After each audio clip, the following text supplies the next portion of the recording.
Hello everyone, ये vision IAS का paper है। टेस्ट पेपर नंबर 24 है। ये फुल लेंथ टेस्ट पेपर है नंबर 1। ये विजन आईएएस का फुल लेंथ का 1 है, 24 से स्टार्ट है। अभी तक 2 आए, एक तो 24 और 25। इसमें कंप्लीट सिलेबस है। Indian constitution, political system and governance, geography, history of India, Indian economy and social development, ecology and environment, general science और इसमें करंट अफेयर्स है। इसमें क्वेश्चन नंबर 1 है, गुरुत्वाकर्षण तरंगों के संदर्भ में निम्न कथनों पर विचार करना है और इसमें देखना है कौन से कथन यहाँ पर सही है। और इसमें युग्म दिया हुआ है, केवल 1 होगा, केवल 2, केवल 3 और कोई नहीं। तो इसमें एलिमिनेशन भी आना चाहिए कि हाँ किस तरीके से, अगर एक गलत हो गया तो केवल 2 ही बचेंगे। फिर उसमें से भी देखना है कौन सा हो सकता है।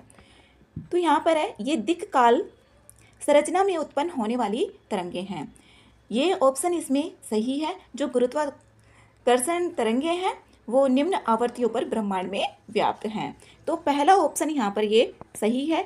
दूसरा है, जो आइंस्टीन का सापेक्षता का सिद्धांत था, E = mc²। जो यहाँ पर द्रव्यमान होता है और ये प्रकाश होता है, उसके स्क्वायर के मल्टीपल के इक्वल होता है जो भी एनर्जी होगी। तो ये ऑप्शन भी ठीक है। अब ये उच्च आवर्ती पर नहीं, अब जब ब्रह्मांड में होगा तो ये उच्च आवर्ती पर नहीं होगा, जबकि निम्न आवर्ती पर होगा। तो तीसरा ऑप्शन यहाँ पर गलत हो जाता है। तो इसमें पहला और दूसरा केवल 2 ठीक है। तो बी आंसर इसका करेक्ट है। नेक्स्ट है क्वेश्चन नंबर 2। इसमें बोला हुआ है, निम्नलिखित अम्ल क्षारक सूचकों पर विचार करना है और इसमें प्राकृतिक सूचक कौन से हैं वो देखना है। प्राकृतिक, इसमें नेचुरल देखना है, ना कि ह्यूमन मेड देखना है। तो यहाँ पर हल्दी तो नेचुरल है, ठीक है। पत्ता गोभी ये भी नेचुरल है। इनका तो 2 का पता चल गया हमें, लेकिन अब 1 और 4 का पता लगाना है कि इसमें कौन सा होगा या नहीं होगा। अब जो लिटमस होता है, ये अम्ल और क्षार की पहचान करने के लिए किया जाता है और प्राकृतिक सूचक ही होता है ये भी लिटमस। लेकिन मिथाइल ऑरेंज होता है ना, ये कृत्रिम होता है, ये मानव निर्मित होता है। अम्ल क्षारक सूचक ही है ये भी, लेकिन कैसा होगा, मानव निर्मित होगा। तो 4 ऑप्शन जिसमें होगा वो एलिमिनेट हो जाएगा। तो 1, 2, 3 बी में आ रहा है, तो बी आंसर इसमें करेक्ट है। नेक्स्ट है क्वेश्चन नंबर 3। आजीवक संप्रदाय, जो आजीवक संप्रदाय है उसके संदर्भ में देखना है और कौन सा है इसमें कथन सही है, कितने युग में इसमें ये दे दिया है। आजीवक संप्रदाय के संदर्भ में निम्नलिखित कथनों पर विचार कीजिए। आजीवक सिद्धांत अत्यधिक नियतिवाद, ये अत्यधिक नियतिवाद था, ऑप्शन करेक्ट है। आजीवक तप और अहिंसा दोनों का पालन करते थे, ये भी ऑप्शन करेक्ट है। आजीवक संप्रदाय जाति या वर्ग के आधार पर भेदभाव नहीं करता, ये भी ऑप्शन यहाँ पर करेक्ट है। और यहाँ पर देखें, जो बिंबिसार थे वो क्षत्रिय थे और उन्होंने भी ये अपनाया था। जो आजीवक संप्रदाय था ये जाति और वर्ग के आधार पर कोई भेदभाव नहीं करता। और यहाँ पर एक सन्यासी पांडुपुत्र, इन्होंने भी मोखली गोशाल, इन्होंने भी अपनाया था। तो यहाँ पर इसमें तीनों ऑप्शंस करेक्ट हैं। सही ऑप्शन देखना है तो सी आंसर इसमें सही है। नेक्स्ट है क्वेश्चन नंबर 4 में है बेसल 3। अब इसमें बेसल 1, बेसल 2, बेसल 3, इसमें तीनों पता होना चाहिए। तीनों के बारे में यहाँ पर स्टेटमेंट करके भी पूछा जा सकता है। तो बेसल 3 के तहत पूंजी अपर्याप्तता अनुपात जो CAR है, उस इस प्रकार से डिज़ाइन किया गया है कि ये क्या है, जो बेसल 3 है ये क्या है, इसमें ये देखना है। तो यहाँ पर ए ऑप्शन है इसका, यह सुनिश्चित किया जा सके कि बैंक अल्पकालिक, ये अल्पकालिक के लिए नहीं होता। जब कोई बैंक है उसके सामने कोई भी नुकसान हुआ है तो उसमें जो भी संपत्ति रखी थी उसके पास में, उससे वो सोल्व कर सके, उससे उभर सके, उसके लिए होता है वित्तीय संकट के लिए। तो वित्तीय संकट यहाँ पर दूसरा ऑप्शन है। तो यहाँ पर बी आंसर इसका करेक्ट है। जो यहाँ पर CAR होता है, CAR जो पूंजी पर्याप्तता अनुपात होता है, उसको पूंजी से जोखिम भारित परिसंपत्ति अनुपात जो CRAR होता है उसके रूप में भी जाना जाता है। जैसे CAR है ना, तो इसको CRAR इसके रूप में भी यहाँ पर जाना जाता है। तो यहाँ पर यही है, बी आंसर इसका करेक्ट है। इसमें बेसल 1 और बेसल 2 का भी कई बार क्वेश्चन पूछा हुआ है UPSC ने। नेक्स्ट है क्वेश्चन नंबर 5। और जो भी लास्ट ईयर वाले PYQs है उसमें इससे कनेक्ट भी करते रहना है कि हाँ कहाँ से क्वेश्चंस ज़्यादा आ रहे हैं, और उस एरिया से आगे भी क्वेश्चन पूछे ही जाते हैं, चाहे वो करंट अफेयर्स के हों या फिर स्टैटिक्स वाला पोर्शन हो।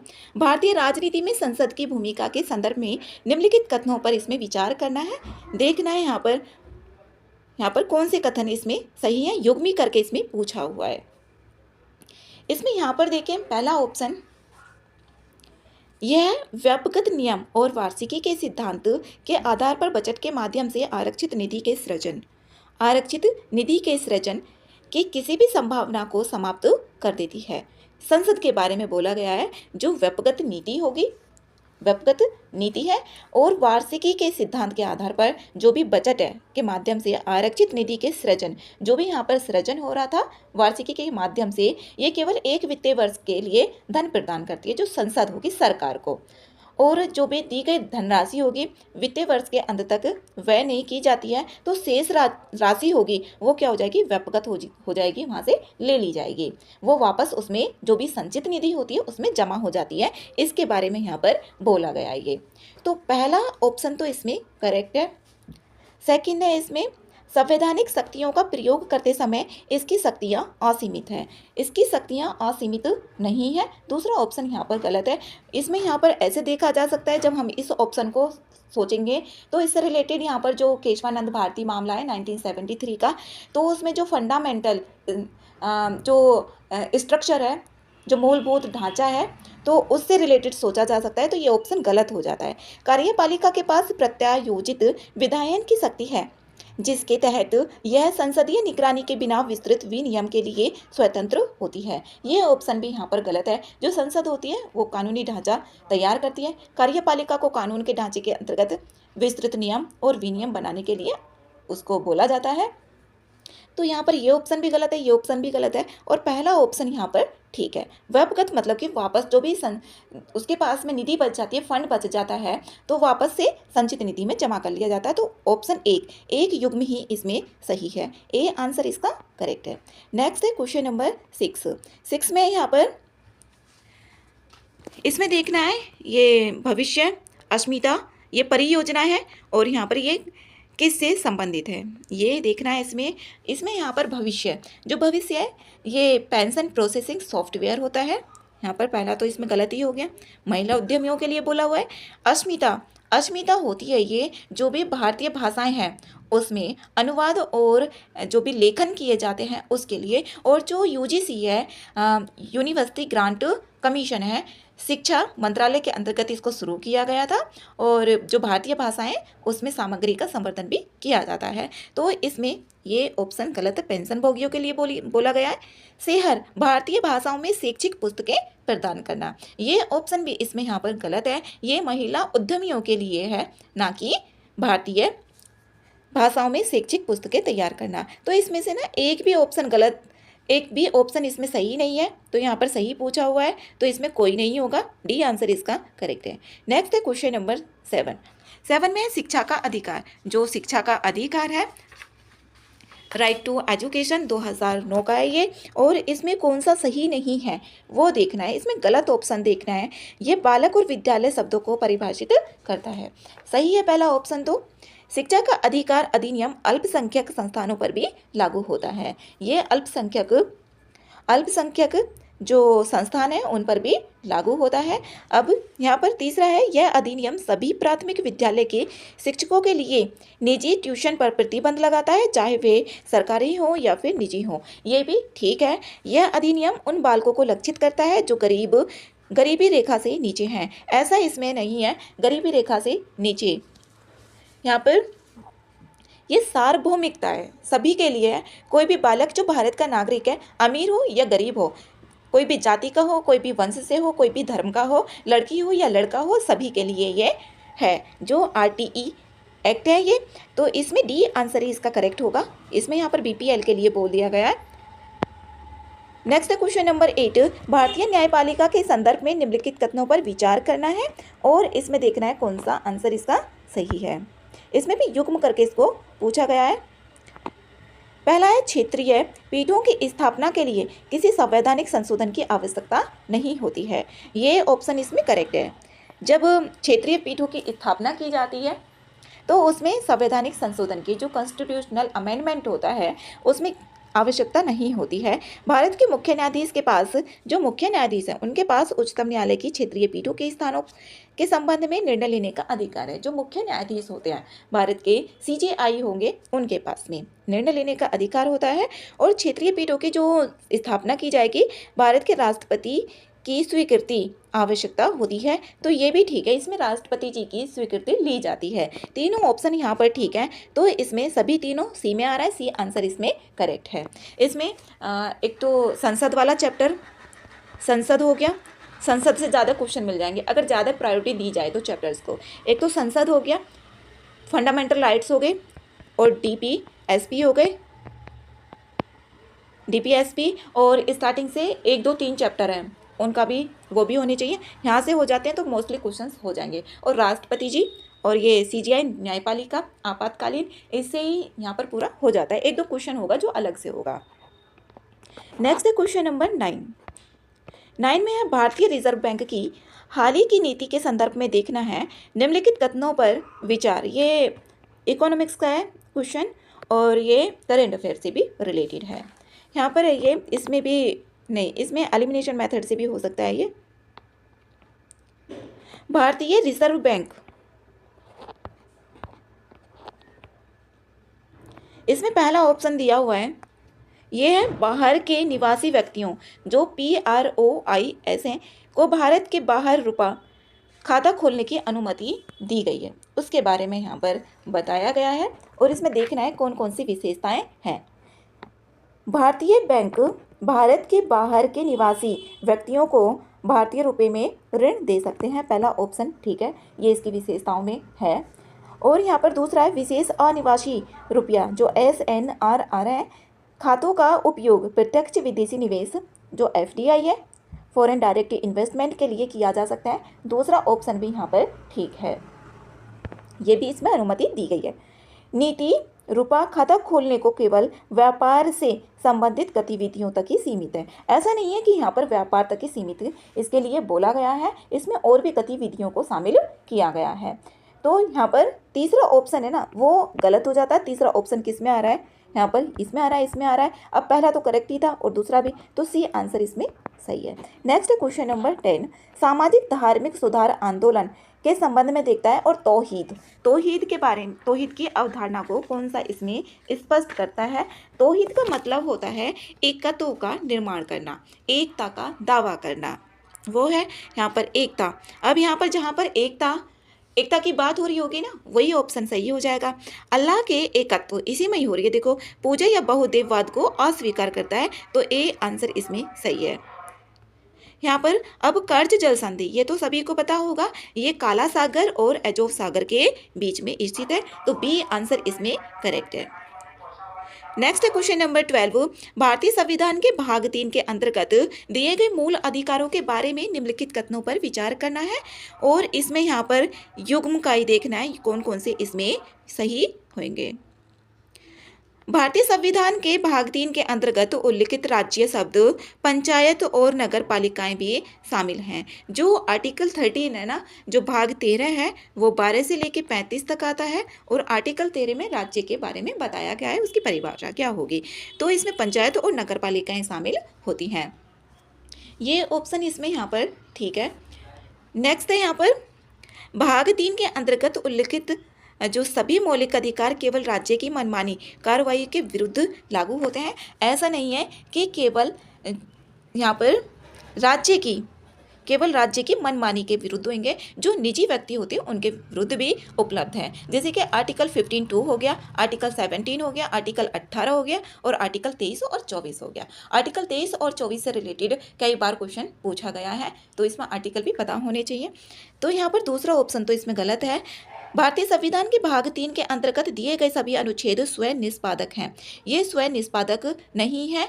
जो फंडामेंटल राइट्स है ये प्रत्यक्ष रूप से लागू करने योग्य नहीं है। यहाँ पर जो मूल अधिकार है ये परिवर्तनीय तो है, स्वयं निष्पादन योग्य तो है, ये अप्रत्यक्ष रूप से तभी लागू होंगे जब उन्हें प्रभावी करने के लिए कोई कानून बनाया जाएगा।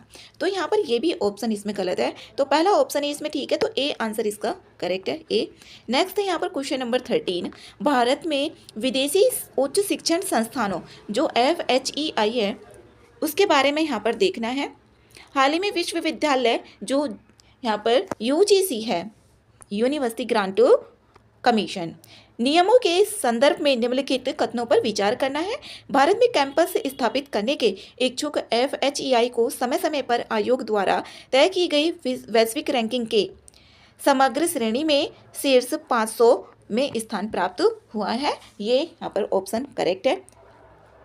विदेशी विश्वविद्यालय को भारत में अपने कैंपस में कोई भी नया कार्यक्रम शुरू करने से पहले आयोग से पूर्व अनुमोदन लेना आवश्यक है। ये ऑप्शन भी यहाँ पर करेक्ट है। तीसरा ऑप्शन है यहाँ पर, इन विनियमों के आधार जो अनुसार है मुक्त और दूरस्थ शिक्षा मोड में कोई भी कार्यक्रम पेश नहीं किया जा सकता। तो यहाँ पर तीनों ऑप्शन इसमें सही है, ये बताया गया है इसके बारे में, तो डी आंसर इसका करेक्ट है। नेक्स्ट है क्वेश्चन नंबर 14। निम्नलिखित कथनों पर यहाँ पर विचार करने और इसमें देखना है कौन सा इसमें सही होगा। मुख्य चुनाव आयुक्त CEC की नियुक्ति भारत के राष्ट्रपति द्वारा की जाती है, करेक्ट है। इसमें यहाँ पर भारत के राष्ट्रपति जी के द्वारा की जाएगी, ये ऑप्शन तो ठीक है। आर्टिकल 324 में बताया गया है जो भारतीय निर्वाचन आयोग है वो एक स्थायी और स्वतंत्र निकाय है। इसमें यहाँ पर एक तो मुख्य चुनाव आयुक्त और जो अन्य निर्वाचन आयुक्त होते हैं ना, उनकी नियुक्ति भी राष्ट्रपति जी के द्वारा की जाती है यहाँ पर। लेकिन ये अन्य चुनाव आयुक्तों की जो नियुक्ति है CEC के द्वारा बोल दिया गया, तो ये ऑप्शन गलत है। अब यहाँ पर मुख्य चुनाव आयुक्त के पास कार्यकाल की सुरक्षा होती है जबकि अन्य चुनाव आयुक्तों के पास नहीं होती है। यहाँ पर दूसरा ऑप्शन तो ये सही है। जो यहाँ पर मुख्य चुनाव आयुक्त होगा उसके बारे में बताया हुआ है, अन्य चुनाव आयुक्तों के पास नहीं होगी। मुख्य चुनाव आयुक्त का वेतन अन्य चुनाव आयुक्तों के वेतन से अधिक होता है, ये ऑप्शन गलत है। यहाँ पर एक मुख्य चुनाव आयुक्त और जो दूसरे यहाँ पर और अन्य होंगे उनका यहाँ पर बराबर होता है, ना कि ये ज़्यादा होगा। तो यहाँ पर दूसरा और तीसरा ऑप्शन इसमें गलत है, दूसरा और तीसरा ऑप्शन गलत है। तो इसमें पूछा हुआ है यहाँ पर बताना है, पहला ऑप्शन गलत है, तीसरा गलत है, तो पहला इसमें और तीसरा भी गलत है, तो दूसरा ऑप्शन इसमें सही है, बी आंसर इसमें करेक्ट है। नेक्स्ट क्वेश्चन नंबर 15 इसमें देखना है, अर्थशास्त्र के गुणक के सिद्धांत का सबसे अच्छा वर्णन कौन करता है। इसमें सबसे अच्छा वर्णन कौन कर रहा है यहाँ पर वो देखना है। यह अर्थव्यवस्था में सामान्य मूल्य स्तर पर सरकारी खर्च में वृद्धि के प्रभाव को मापता है, गलत है। ये यहाँ पर जो सरकारी खर्च होता है उसमें वृद्धि के प्रभाव को नहीं मापता है। यह दर्शाता है कि अर्थव्यवस्था में पैसे का प्रारंभिक समावेश कैसे उपभोग और निवेश की एक श्रृंखला की ओर ले जाता है जो अंततः मुद्रास्फीति को बढ़ाता है, ये भी गलत है। इसमें सी है, यह उपभोग करने की सीमांत प्रवृत्ति और बचत करने की सीमांत प्रवृत्ति को अनुपात है, ये भी गलत है। यह खर्च में प्रारंभिक वृद्धि के परिणाम स्वरूप राष्ट्रीय आय में अनुपातिक जो राष्ट्रीय आय होगी उसमें अनुपातिक वृद्धि की व्याख्या करता है। तो यहाँ पर डी आंसर है इसमें, जो गुणक का सिद्धांत होता है और ये जॉन मैनार्ड केन्स है उनके अनुसार इसको विकसित किया गया था, ये पता होना चाहिए इसमें। और राष्ट्रीय आय में समग्र वृद्धि की ओर कैसे ले जाती है, जो खर्च में प्रारंभिक वृद्धि होगी उसके बारे में, तो डी आंसर इसमें करेक्ट है। नेक्स्ट है क्वेश्चन नंबर 16 में यहाँ पर जो ग्रैंड बैंक है, यहाँ पर मत्स्यन ये क्षेत्र है, तो यहाँ पर उत्तर पश्चिमी है ना कि ये पूर्व है अटलांटिक की, लेकिन उत्तर पश्चिमी है, पहला ऑप्शन इसमें गलत हो जाता है। अब इसमें डॉगर्स का देखें, जो डॉगर बैंक है ये तो उत्तरी सागर है, तो ये भी दूसरा ऑप्शन गलत है। जॉर्जेस बैंक उत्तर पूर्वी प्रशांत, ये उत्तर पूर्वी प्रशांत नहीं है, उत्तर पश्चिमी अटलांटिक है, ये भी यहाँ पर तीनों ऑप्शन इसमें गलत है, तो इसमें कोई नहीं होगा, डी आंसर इसमें करेक्ट है। नेक्स्ट है क्वेश्चन नंबर 17 में है, निम्नलिखित घटकों पर विचार करना है और इसमें देखना है कितने व्यक्ति प्रयोज्य आय PDI प्राप्त करने के लिए राष्ट्रीय आय में से घटाए जाते हैं। इसमें कौन कौन से राष्ट्रीय आय में से घटाए जाते हैं उसका देखना है यहाँ पर। जैसे पहला दिया हुआ है सरकार से प्राप्त अंतरण, यहाँ पर पहला तो सही नहीं है, इसको नहीं घटाया जाता है। दूसरा है यहाँ पर कंपनियों की संचित आय, इसको यहाँ पर घटाया जाता है और व्यक्तिगत कर को भी माइनस किया जाता है। तीसरा ऑप्शन भी ठीक है, दूसरा ऑप्शन भी ठीक है, तो दो इसमें युग्म सही है, बी आंसर करेक्ट है। अब इसमें जो पीडीआई होता है ना, ये पीडीआई होगा, ये राष्ट्रीय आय प्लस के वृद्धि हुई है और माइनस के जो भी कटौती हुई होती है उसको घटा दिया जाता है। राष्ट्रीय आय प्लस की वृद्धि और माइनस के कटौती, ये यहाँ पर है। और जो व्यक्तिगत कर होता है, जो कर व्यक्तियों द्वारा अपनी आय पर चुकाया जाएगा, आयकर या संपत्ति कर उसको बोला जाता है। व्यक्तिगत कर वही होता है जो आयकर या संपत्ति कर होता है, वही होगा। तो यहाँ पर इसमें दो ऑप्शन इसके सही है, यहाँ पर बी आंसर करेक्ट है। नेक्स्ट क्वेश्चन नंबर 18, राष्ट्रीय फोरेंसिक अवसंरचना संवर्धन योजना के संदर्भ में देखना है कौन सा यहाँ पर सही है। अब यहाँ पर जैसे ये ऑप्शन आ जाए, अगर पता भी नहीं है हमें, तो यहाँ पर ऐसी कोई योजना नहीं है जो यहाँ पर समान के लिए बोला गया हो। यहाँ पर केंद्र और राज्य को कम ही होता है, तो यहाँ पर इसमें ये इसको देखकर तो गलत ही हो जाएगा कि समान बोला गया और केंद्र प्रायोजित योजना के बारे में यहाँ पर बोला गया है। तो यहाँ पर दूसरा ऑप्शन तो इसमें सही नहीं है। और ये केंद्र मंत्रालय की है जो फोरेंसिक है, राष्ट्रीय फोरेंसिक केंद्रीय गृह मंत्रालय की है। और ये यहाँ पर केंद्रीय योजनाएं, ये ना कि प्रायोजित। केंद्रीय प्रायोजित योजना वो होती है जो राज्य और केंद्र सरकार दोनों मिलकर उसको चलाते हैं, लेकिन केंद्रीय योजना वही होगी जो सेंट्रल सेक्टर्ड योजना, ओनली उसमें भागीदारी सेंट्रल गवर्नमेंट की होती है। तो यहाँ पर दूसरा ऑप्शन तो गलत है। इसका उद्देश्य देश में केंद्रीय फोरेंसिक विज्ञान प्रयोगशालाएं और राष्ट्रीय फोरेंसिक विज्ञान विश्वविद्यालय NFSU स्थापित करना है। पहला ऑप्शन इसमें सही है, सही देखना है तो ए आंसर इसका करेक्ट है। नेक्स्ट है क्वेश्चन नंबर इसमें 19 है हम्बोल्ट एनिग्मा। ये हम्बोल्ट एनिग्मा ये सुर्खियों में रहा था। और ये यहाँ पर जो सौर ऊर्जा होती है ना, जैसे कि जहाँ पर भी सौर ऊर्जा वाला क्षेत्र होगा वहाँ पर जैव विविधता ज़्यादा होगी, उसी के बारे में यहाँ पर बताया गया है। तो बी आंसर इसमें करेक्ट है। ये एनिग्मा, यहाँ पर हम्बोल्ट धारा उसमें उसको ध्यान में आएगा, लेकिन यहाँ पर ये उससे रिलेटेड नहीं है। ये सौर ऊर्जा, जैसे ये क्षेत्र है सौर ऊर्जा का क्षेत्र है, तो यहाँ पर जो जैव विविधता होगी, बायोडाइवर्सिटी होगी, वो सबसे अधिक होती है, ये बताया हुआ है इसमें। तो बी आंसर इसमें करेक्ट है। नेक्स्ट है क्वेश्चन नंबर 20, भारतीय मानसून के संदर्भ में देखना है कौन सा यहाँ पर सही होगा। एक तो जब भारतीय मानसून और यहाँ पर भारत में मानसून के आगमन में कौन कौन से यहाँ पर योगदान देते हैं उसका देखना है। यहाँ पर जैसे कि तिब्बत पठार निम्न दाब, अब यहाँ पर निम्न दाब है, अगर यहाँ पर उच्च दाब होता ना तो ये गलत हो जाता ऑप्शन। अब जैसे कि इधर है भारत के साइड में यहाँ पर लो प्रेशर होगा, क्योंकि जो हवाएं होंगी वो हाई प्रेशर से लो प्रेशर की तरफ को यहाँ पर चलती हैं, इस तरीके से चलेंगे तो यहाँ से मानसून अच्छा होगा क्योंकि लो प्रेशर हो गया। तो यहाँ पर पहला ऑप्शन तो इसमें सही है, मेडागास्कर के ऊपर उच्च दाब का क्षेत्र। दूसरा ऑप्शन भी यहाँ पर सही है, जो मेडागास्कर है इसके ऊपर उच्च दाब का क्षेत्र होगा। यहाँ पर जैसे मेडागास्कर है, मेडागास्कर इधर की साइड पर जाता है, यहाँ पर भारत है, तो इससे यहाँ पर अगर उच्च दाब होगा, यहाँ पर उच्च दाब है तो ये हवाएं क्यों होंगे, इसकी तरफ को चलेंगे। दूसरा ऑप्शन भी यहाँ पर करेक्ट है। तीसरा ऑप्शन है हिमालय के दक्षिण में पश्चिमी जेट स्ट्रीम का संचलन। इसमें यहाँ पर तीसरा ऑप्शन ये गलत है। इसमें यहाँ पर जो जेट स्ट्रीम होती है वो एक तेज गति से जो प्रवाहित होने वाली एक संकरी वायुधारा होती है जो पश्चिम से पूर्व की ओर को चलती है। तो ग्रीष्म ऋतु में ये उत्तर की ओर सूर्य क्या होगा, उत्तर की ओर खिसक जाएगा, और पश्चिमी जेट स्ट्रीम की जो दक्षिणी शाखा होगी वो क्या हो जाएगी, कमजोर हो जाती है। तो उष्णकटिबंधीय पूर्वी जेट स्ट्रीम का निर्माण होगा। यहाँ पर तीसरा ऑप्शन तो इसमें गलत है। यहाँ पर चौथा ऑप्शन है इसमें हिमालय के उत्तर में नहीं, हिमालय के यहाँ पर दक्षिण में, तो ये भी ऑप्शन इसमें यहाँ पर गलत है। तीसरा भी और चौथा भी, तो इसमें देखना है यहाँ पर 1 और 2 ऑप्शन इसमें सही है। और इसमें यहाँ पर अगर हमें पता होगा ITCZ क्या होता है, ये जेट स्ट्रीम क्या होती है, पूर्वी जेट स्ट्रीम, पश्चिमी जेट स्ट्रीम, और ये कंसेप्चुअल क्वेश्चन होते हैं, तभी यहाँ पर पता लगता है कि यहाँ किस तरीके से कैसे हो रहा है। यहाँ पर 1 और 2 ऑप्शन ए आंसर है इसका।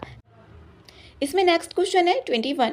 भारतीय इतिहास के संदर्भ में निम्नलिखित युग्मों पर विचार करना है। इधर महाजनपद दिए हुए हैं और इधर नदी दी हुई है। अब यहाँ पर काशी गोमती नदी के किनारे पर ये बोला हुआ है। अब जो काशी है इसका जो वर्तमान नाम है वो वाराणसी है, और वाराणसी कौन सी नदी के किनारे पर है? गंगा नदी के किनारे पर है। तो पहला ऑप्शन तो इसमें गलत है। अब कौशल का देखें, ये यहाँ पर जो नदी है पूर्व में तो सदानीरा जो गंडक नदी है, और पश्चिम में देखें तो गोमती, और दक्षिण में सर्पिका या फिर शारदी का भी, और उत्तर में नेपाल की पहाड़ी से घिरा हुआ है। सरयू नदी उत्तरी और दक्षिणी भागों में विभाजित होती है।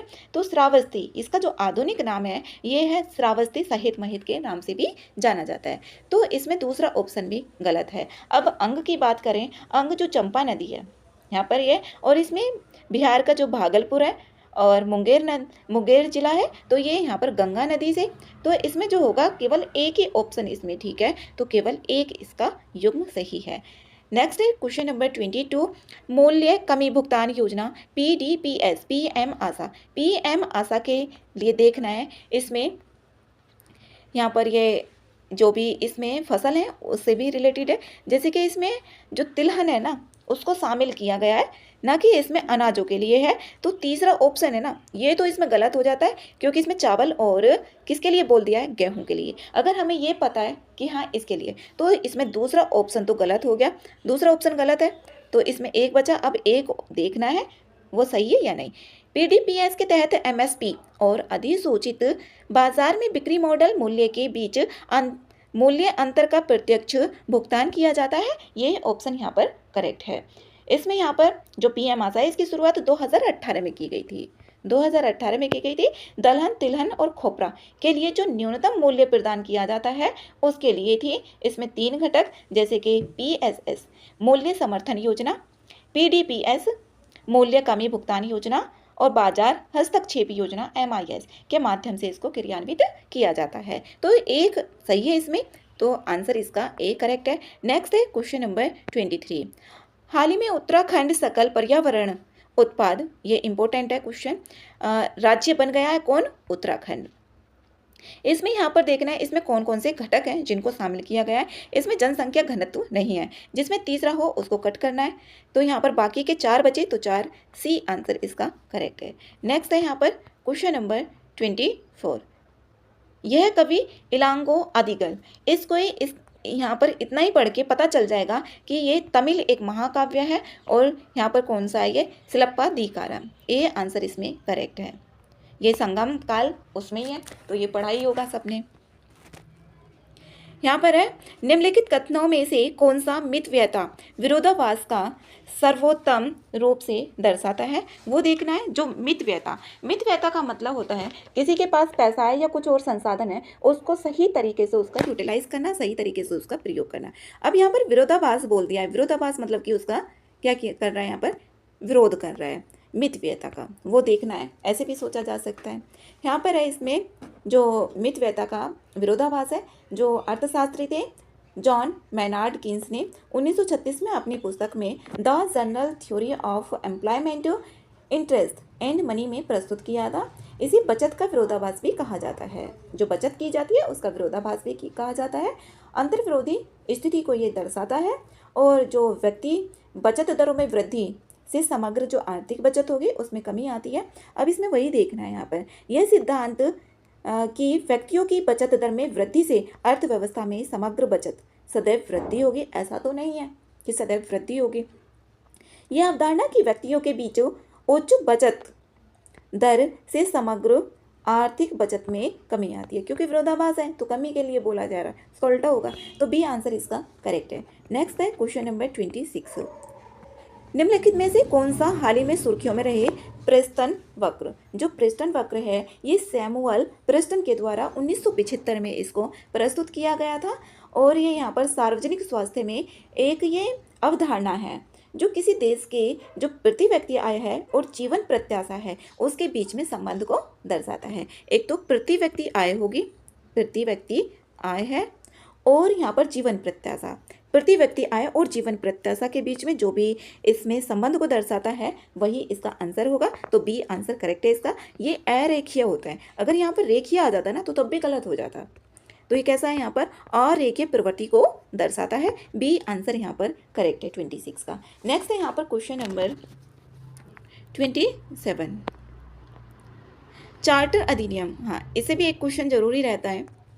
जो चार्टर अधिनियम है, जैसे कि 1813 का हो गया और 1853 का हो गया, 1856 का हो गया, 1919 का हो गया, 1935 का हो गया, क्वेश्चन आता ही है। गवर्नर जनरल विधान परिषद के किसी भी विधेयक पर वीटो कर सकता था। ये ऑप्शन यहाँ पर करेक्ट है। इसमें इसके बारे में बताया हुआ है। और यहाँ पर इसमें जो सिविल सेवाएं हैं वो खुली प्रतियोगी परीक्षा प्रणाली भी शुरू की गई थी। कहाँ पर? भारत में। अगर भारत की जगह पर यहाँ पर इंग्लैंड दे दिया जाता तो ऑप्शन गलत हो जाता। तो छोटी छोटी चीज़ों का इसमें पता लगना है और उसमें अंडरलाइन हो जाना चाहिए कि हाँ क्या पूछा हुआ है। तो पहला ऑप्शन ठीक है, दूसरा भी ठीक है। विधि सदस्य गवर्नर जनरल की कार्यकारी परिषद का पूर्ण सदस्य बन गया था। जो मॉक टेस्ट होते हैं ना, इसमें हमें नॉलेज नहीं, हमें देखना है कि हमारी गलती कहाँ पर हो रही है ज़्यादा, और जो भी हमारा वो पोर्शन है, वीक एरियाज है, उसको बस बार बार उसको प्रैक्टिस करना है, उसको बार बार रिवाइज करना है, जिससे कि वो गलतियाँ सुधर जाए। बस ये करना होता है जो मॉक टेस्ट होते हैं। बाकी के जो PYQs होते हैं उनको ये देखना होता है किस तरीके से वहाँ पर अप्लाई करेंगे। एलिमिनेशन मेथड हो, किस तरीके से कौन से जो स्टेटमेंट है वो किस तरीके से एलिमिनेशन हो रहे हैं वहाँ पर। तो इसमें पहला ऑप्शन भी, दूसरा भी और तीसरा भी, तीनों ऑप्शन इसमें करेक्ट हैं। तो यहाँ पर डी आंसर सही है। Next question number 28। इसमें यहाँ पर देखना है पारिस्थितिकी संक्रमण क्षेत्र, जो इकोटोन होता है ना, जैसे कि एक क्षेत्र ये हो गया, एक क्षेत्र ये हो गया, जो दोनों का ओवरलैपिंग होगा, इसी को यहाँ पर कोर एरिया जो होगा उसी को यहाँ पर बोला जाता है इकोटोन। तो यहाँ पर देखना है, अब जो मैंग्रोव वन होंगे उसमें भी होगा ये वाला एरिया। उष्णकटिबंध वन, जो उष्णकटिबंधीय वन होंगे ना उसमें नहीं होगा। तो यहाँ पर ये ऑप्शन गलत हो गया। घास के मैदान में भी, ज्वारनदमुखी में भी, क्योंकि एक तरफ ये जो लैंड है यहाँ पर एक तरफ सी हो जाता है और एक तरफ ये हो जाता है, तो एरिया आता है। दलदली भूमि में भी होगा। तो यहाँ पर इसमें 4 युग्म होंगे, लेकिन उष्णकटिबंधीय जो होगा इसमें नहीं होगा। तो यहाँ पर इसमें 4 जो युग्म हैं वो करेक्ट होगा। यहाँ पर 4 सी आंसर है इसका। नेक्स्ट है क्वेश्चन नंबर 29। यहाँ पर अरीबाडा ये सुर्खियों में रहा है। और ये यहाँ पर ओलिव रिडले है समुद्री कछुओं की जो वृहद स्तर पर नीड़न की घटना है, उसके लिए यहाँ पर बोला गया है। तो यहाँ पर इसका जो आंसर है वो बी करेक्ट है। यहाँ पर जो अंडे दिए जाते हैं इन कछुओं के द्वारा वही है, बी आंसर इसका सही है। नेक्स्ट है क्वेश्चन नंबर 30। भारत की जनसांख्यिकी प्रवृत्ति के संदर्भ में निम्नलिखित कथनों पर विचार करना है। और इसमें देखना है, अगर यहाँ पर ये ऑप्शन पता होगा तब भी ये क्वेश्चन सॉल्व हो जाएगा। अब यहाँ पर जैसे बोला हुआ है, इसमें पहला दिया हुआ है, भारत चीन के पीछे छोड़ते हुए विश्व का सर्वाधिक जनसंख्या वाला देश बन गया है। करेक्ट है। जिसकी वैश्विक जनसंख्या में इतनी हिस्सेदारी है, 17.71% की हिस्सेदारी है। पहला ऑप्शन तो यहाँ पर करेक्ट है। दूसरा बोला है यहाँ पर राष्ट्रीय परिवार जो NFHS है, नेशनल फैमिली हेल्थ सर्वे, उसका 5वां है ये संस्करण। उसमें कुल प्रजनन दर जो TFR है, टोटल फर्टिलिटी रेट है, उसमें 2.0 है, जो कि 2.1 के प्रतिस्थापन दर से कमी है। ये ऑप्शन भी यहाँ पर ठीक है। दूसरा, पहला भी ठीक है, दूसरा भी ठीक है। तीसरा ऑप्शन दिया हुआ है यहाँ पर 2036 तक भारत का पराश्रयता जो अनुपात है 40% के उच्चतम बिंदु तक पहुंचने का अनुमान है। यहाँ पर ये 2036 तक बोला हुआ है। तो इसके अनुसार यहाँ पर जो 15 से 59 वर्ष के लोग होते हैं, 60.7 से बढ़कर 2036 में यहाँ पर 65 के लिए बोला हुआ है, ना कि यहाँ पर 40% है। अभी कितना है 60 पॉइंट जो 2011 की जनगणना के अनुसार है वो 7% है, जबकि 2036 तक 65.1 करीब 65% है, उसके करीब हो जाएगा। और जो कुल पराश्रयता अनुपात है वो यहाँ पर 2011 में ये, तो इसका जो ये 2 ऑप्शन गलत हो गया। तीसरा ऑप्शन 1 और 2, ए आंसर इसका यहाँ पर करेक्ट है। ए आंसर है इसका। Next question number 31। ये विस्तारित निधि सुविधा और स्टैंड बाय अरेंजमेंट निम्नलिखित में से किस संगठन से ऋण उपकरण है? ये IMF से संबंधित है। जो IMF की स्थापना है 1944 में ब्रेटन वुड्स सम्मेलन के दौरान की गई थी, ये है इसमें। और जो स्टैंड बाय अरेंजमेंट है, ये अल्पकालिक भुगतान संतुलन की समस्याओं का समाधान करने के लिए बनाया गया था, जो 12 से 24 महीने तक होती है इसकी अवधि। और यहाँ पर फिर लचीली क्रेडिट लाइन भी, उसके बारे में विस्तारित निधि सुविधा EFF या त्वरित वित्त पोषण साधन आए, तो ये सब क्या है, ये IMF से ही संबंधित है। बी आंसर यहाँ पर करेक्ट है। नेक्स्ट क्वेश्चन नंबर 32, निम्नलिखित प्रावधानों में से कौन से राज्य के निदेशक तत्व, जो नीति निदेशक तत्व हैं, उनके बारे में यहाँ पर देखना है। राज्य काम की न्याय संगतता, मानवोचित दशाओं को सुनिश्चित करने के लिए और प्रसूति सहायता के लिए उपबंध करेगा, पहला ऑप्शन ठीक है। राज्य पोषाहार स्तर, जीवन स्तर तथा लोक स्वास्थ्य सुधारेगा, ठीक है। और ये यहाँ पर ये बुढ़ापा, बीमारी आदि दशाओं में लोक सहायता पाने के लिए भी, तीनों ऑप्शन यहाँ पर करेक्ट है। ये आर्टिकल दिए हुए हैं, उसमें सारे बताया हुआ है उसके बारे में, डी आंसर इसमें करेक्ट है। नेक्स्ट है क्वेश्चन नंबर 34। 33 है, यहाँ पर चंद्र मिशन दिए हुए हैं। अब यहाँ पर इसमें देखिए कौन सा देश से कौन सा चंद्र मिशन करेक्ट हो रहा है। अब यहाँ पर जो दानूरी है, ये दक्षिण कोरिया का ही है। कोरिया पाथफाइंडर लूनर ऑर्बिटर को, जो KPLO है, इसको दानूरी के नाम से भी जाना जाता है और ये दक्षिण कोरिया का है। और इस मिशन को 4 अगस्त 2022 में प्रक्षेपित किया गया था, ये है यहाँ पर। और यहाँ पर पहला ऑप्शन तो इसमें करेक्ट है। इसमें युग्म देखने कितने सुमेलित है, पहला ठीक है। हाकुतो R, जो हाकुतो R है, ये भी जापान का ही है। और इस यहाँ पर ये प्रदर्शन लैंडर मुख्य रूप से तकनीकी था, इसे iSpace द्वारा विकसित किया गया था, तो दूसरा ऑप्शन इसमें करेक्ट है। अब यहाँ पर लूना का देखें, ये फ्रांस का ना होकर के ये है रूस का है। और ये 10 अगस्त 2023 को इसको प्रक्षेपित किया गया था। बेरेसीट ये यहाँ पर इजराइल का है, ना कि संयुक्त अरब अमीरात का। तो 2 ऑप्शन इसमें ठीक है, पहला और दूसरा, तो बी आंसर इसका करेक्ट है। नेक्स्ट है यहाँ पर क्वेश्चन नंबर 34 में दिया हुआ है, वित्तीय संस्थाओं के निम्नलिखित प्रकारों पर यहाँ पर विचार करना है। और इसमें देखना है जो CRR है, जो कैश रिजर्व रेशियो होता है, वो अनिवार्य है। जो RBI के पास रखना होती है वो होता है यहाँ पर CRR, यहाँ पर प्रत्येक बैंक को रखना होता है, लेकिन इसमें कौन सा नहीं है वो देखना है। इसमें यहाँ पर ये भी अनुसूचित वाणिज्यिक बैंक भी, क्षेत्रीय जो RRBs हैं, इसकी स्थापना 1975 में की गई थी।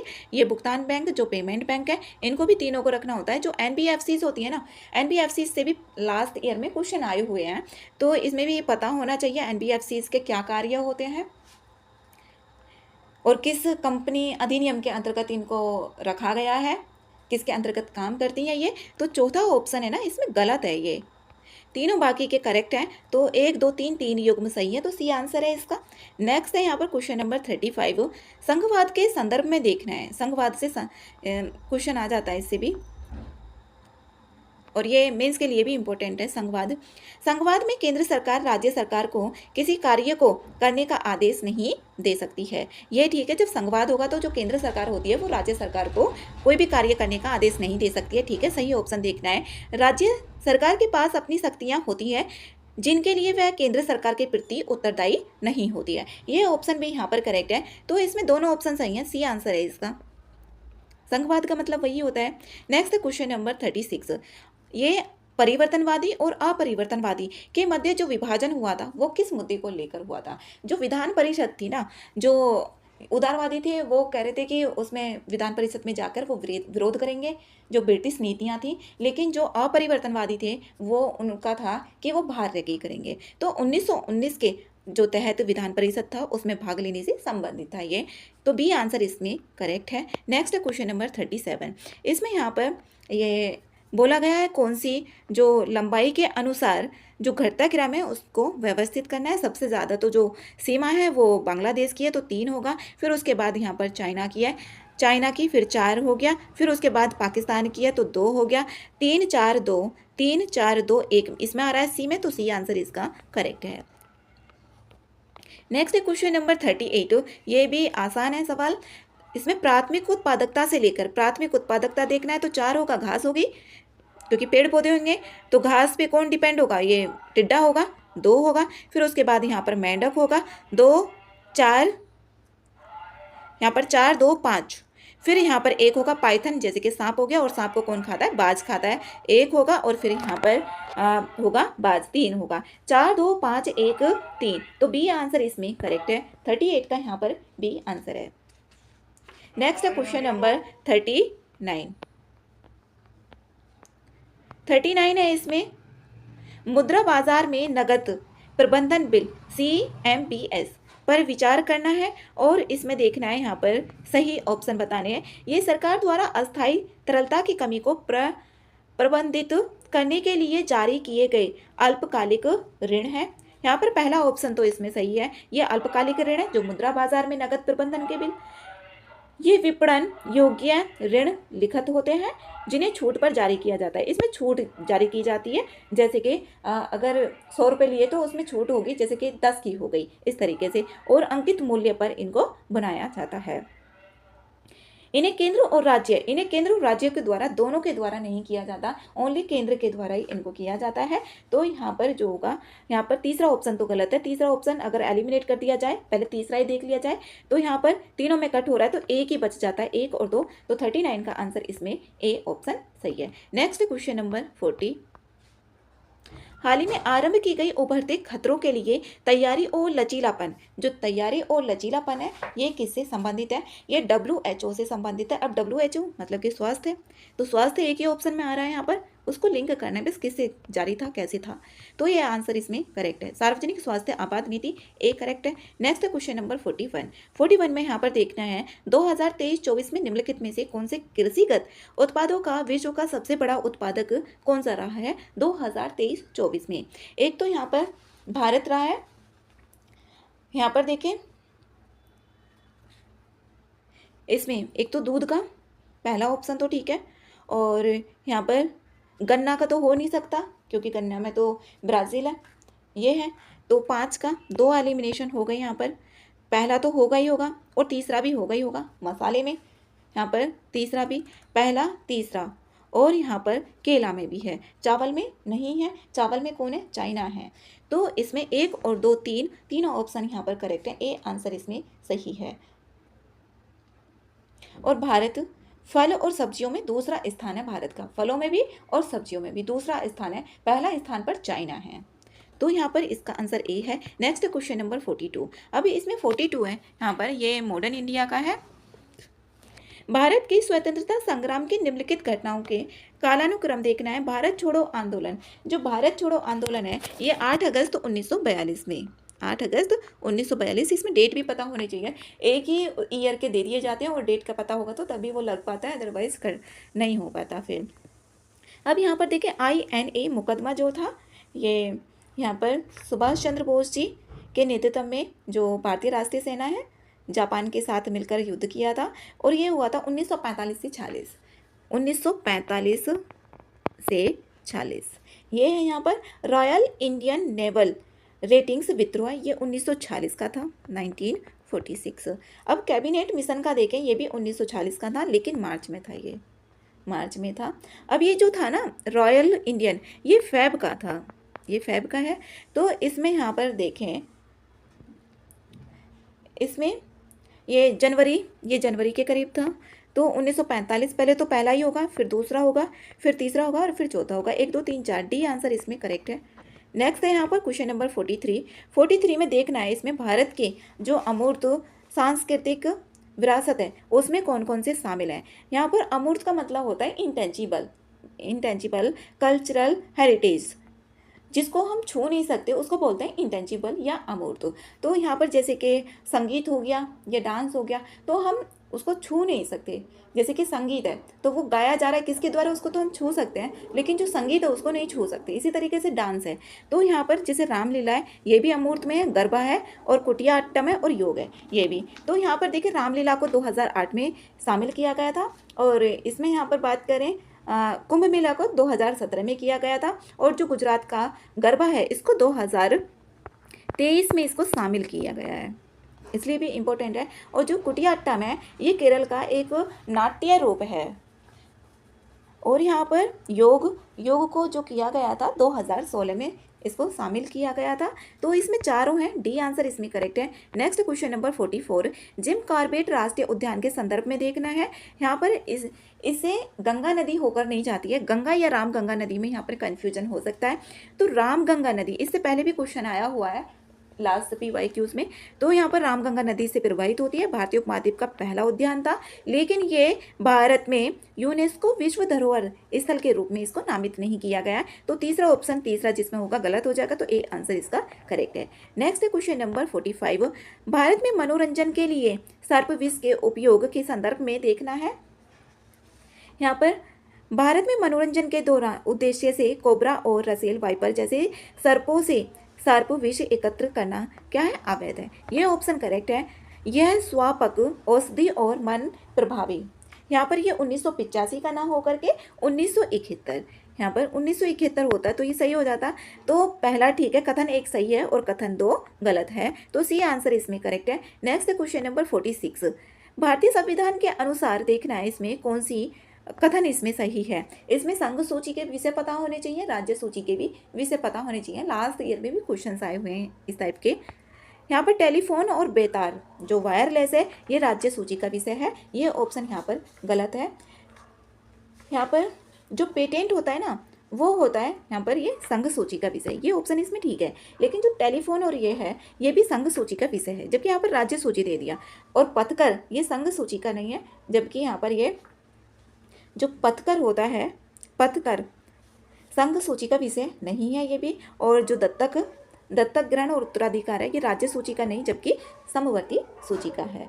यह है पथकर राज्य सूची का विषय है, तो इसमें बी आंसर इसका करेक्ट है। नेक्स्ट क्वेश्चन नंबर 47 में निम्नलिखित में से श्रेयस, जो श्रेयस है ना, यहाँ पर ये जो भी स्टूडेंट होते हैं उच्च शिक्षा के लिए छात्रवृत्ति उनको दी जाती है, और ये किसके अंतर्गत आती है, सामाजिक न्याय और अधिकारिता मंत्रालय के अंतर्गत आती है ये। और अन्य पिछड़ा, इसका उद्देश्य है जो अन्य पिछड़ा वर्ग और आर्थिक रूप से पिछड़े छात्र हैं उनको उच्च शिक्षा प्राप्त करने के लिए जो भी वित्तीय सहायता प्रदान की जाती है उसके लिए है। अब जो भी इसमें होगा ऑप्शन वही देखना है। जो वंचित वर्ग के छात्र होते हैं शिक्षा के अवसर, वित्तीय सहायता इसमें प्रदान की जाती है, सी आंसर इसका करेक्ट है। नेक्स्ट है यहाँ पर क्वेश्चन नंबर 48 है अमेरिकी फेडरल रिजर्व द्वारा, इसमें हाँ यहाँ पर ये देखना है जो इकोनॉमिक्स के क्वेश्चन होते हैं उसमें एक तो जो भी टर्म्स होते हैं उनका पता होना चाहिए, फिर कंसेप्चुअल होते हैं उनको सोचना ही पड़ता है कि हाँ ये है तो कैसे होगा। अब यहाँ पर इसमें दिया हुआ है, इसमें पूछा है भारतीय मुद्रा के ह्रास का कारण कौन कौन सा इनमें से क्या बनेगा, तीनों में से देखना है।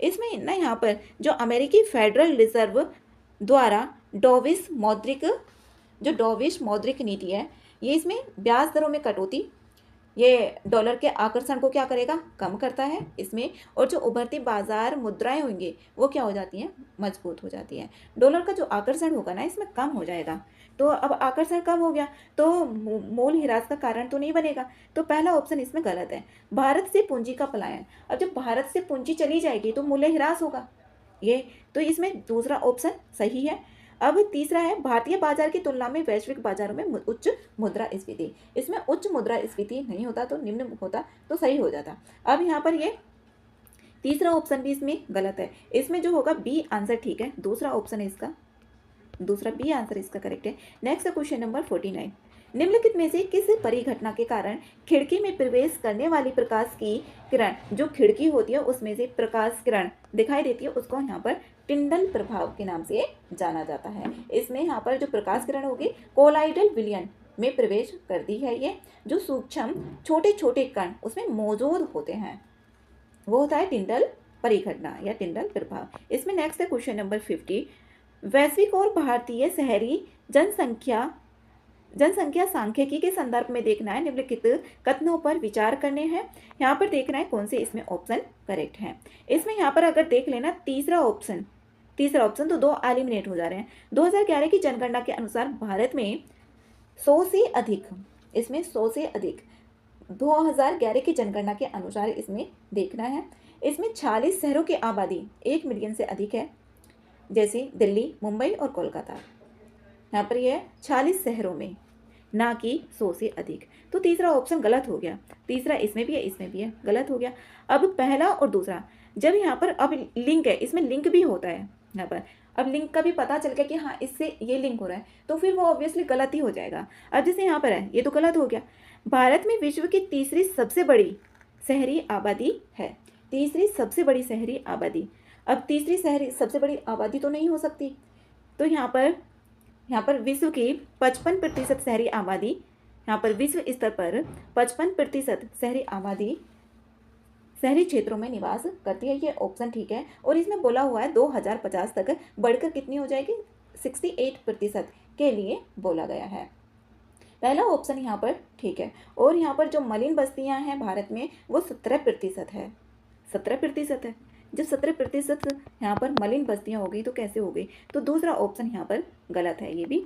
तो पहला ऑप्शन इसमें सही है, सही ऑप्शन इसमें देखना है यहाँ पर, तो ए आंसर इसका करेक्ट है।